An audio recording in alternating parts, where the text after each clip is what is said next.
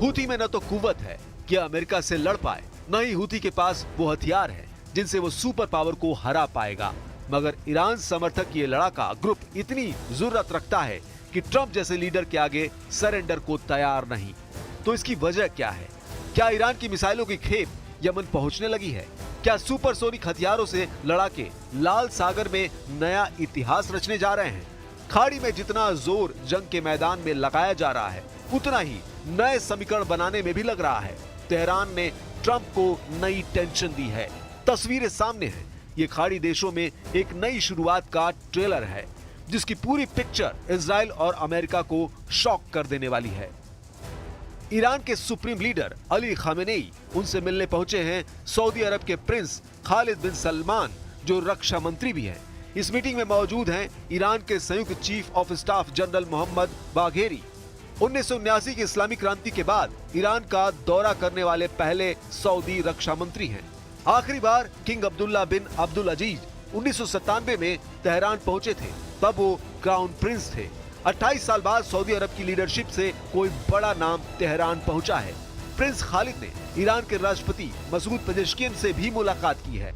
जब America Iran पर एटमी deal करने का प्रेशर बना रहा है, ट्रंप जब हूती लड़ाकों को बारूद से भाप बना रहे हैं, तब सऊदी अरब का अचानक से ईरान के करीब जाना क्या अमेरिका को अखर गया है? क्या खाड़ी में बड़ा फेरबदल हो चुका है? सऊदी अरब तो अमेरिका का सबसे भरोसेमंद देश है। क्या प्रिंस सलमान ने खेमा बदल लिया? ईरान इसलिए ही तो कहीं ट्रंप को एटमी डील पर इंतजार करवा रहा है। क्यों ईरान के विदेश मंत्री अब्बास अरागची दूसरे राउंड की बातचीत से पहले ट्रंप को ज्यादा भाव देने को तैयार नहीं हो रहे हैं?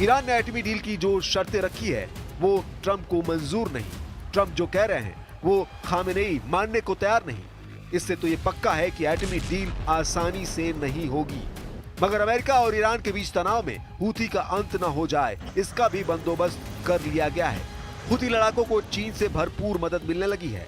अमेरिका ने आरोप लगाया है कि हूती फाइटर्स चाइनीज हथियारों से लाल सागर में हमले अंजाम दे रहे हैं।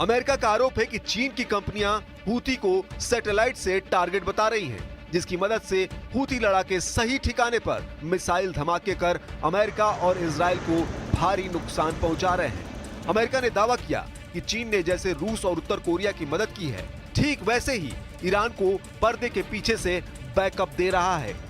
However, it is clear that Beijing and China-based companies provide key economic and technical support to regimes like Russia, North Korea, and Iran and its proxies.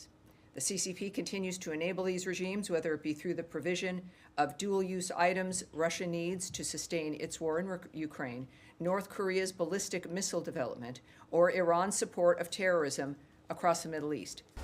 चीन और रूस ने पहले ही साफ कर रखा है कि वो ईरान के साथ हैं। दोनों देश ईरान के एटमी प्रोग्राम को समर्थन कर चुके हैं। जिनपिंग और पुतिन ने ईरान पर लगे प्रतिबंधों को हटाने का दबाव भी बना रखा है। यही वजह है कि ईरान ट्रंप से एटमी डील में देरी कर रहा है। हालांकि इजराइल इस उथल पुथल के बीच शांत नहीं बैठने वाला। पीएम नेतन्याहू दुश्मनी का द एंड अपनी शर्तों पर करेंगे, जिसकी पहली और आखिरी शर्त ईरान के एटमी अड्डों की बर्बादी है। नेतन्याहू ने ईरान के परमाणु ठिकानों को तबाह करने का पूरा प्लान बना रखा है। इजराइल ने ईरान के एटमी साइट पर हमले का जो पहला प्लान बनाया है उसमें एक कमांडो रेड और फिर बमबारी है। दूसरे प्लान में ईरान के परमाणु अड्डे पर सिर्फ जबरदस्त बमबारी का है।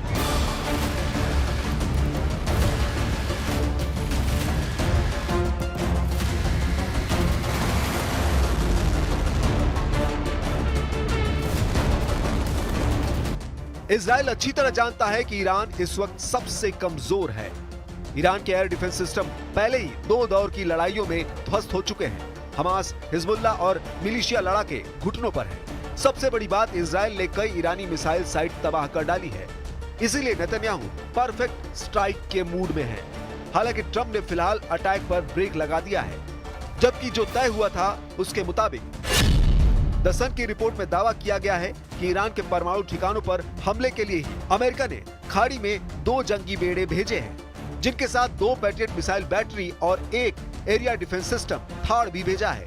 6 B-2 बमवर्षक विमानों को डिएगो गार्सिया द्वीप पर तैनाती इसीलिए ही की गई है। B-2 बॉम्बर से ईरान के एटमी अड्डों पर 14,000 किलोग्राम का बंकर बस्टर बम धमाका करवाने का प्लान था, जिनके धमाके से ईरान के अंडरग्राउंड परमाणु अड्डे पूरी तरह तबाह हो सकते थे। ट्रंप ने इस हमले को फिलहाल टाल दिया है। ट्रंप वेट एंड वॉच का मूड बना चुके हैं। ट्रंप को लग रहा है कि ईरान एटमी डील करने पर मजबूर होगा, जबकि चीन रूस की नई चाल ने ट्रंप की उम्मीदों पर पानी फेर दिया है। अब तो सऊदी अरब के भी ईरान के साथ दिखने से ट्रंप बेचैन हो चुके हैं। सऊदी से ईरान ने 60 गांठ कर ली तो यह अमेरिका के लिए सबसे जोरदार झटका होगा। सऊदी अरब खाड़ी देशों का अगुआ कहा जाता है। प्रिंस सलमान की धाक सभी मुस्लिम देशों में है। सऊदी अरब के पास न दौलत की कमी है न हथियारों की। सऊदी प्रिंस सलमान के ट्रंप से दूरी बनाने की सबसे बड़ी वजह इजराइल ही है। प्रिंस सलमान ने गाजा युद्ध में हर बात पर इजराइल का विरोध किया है।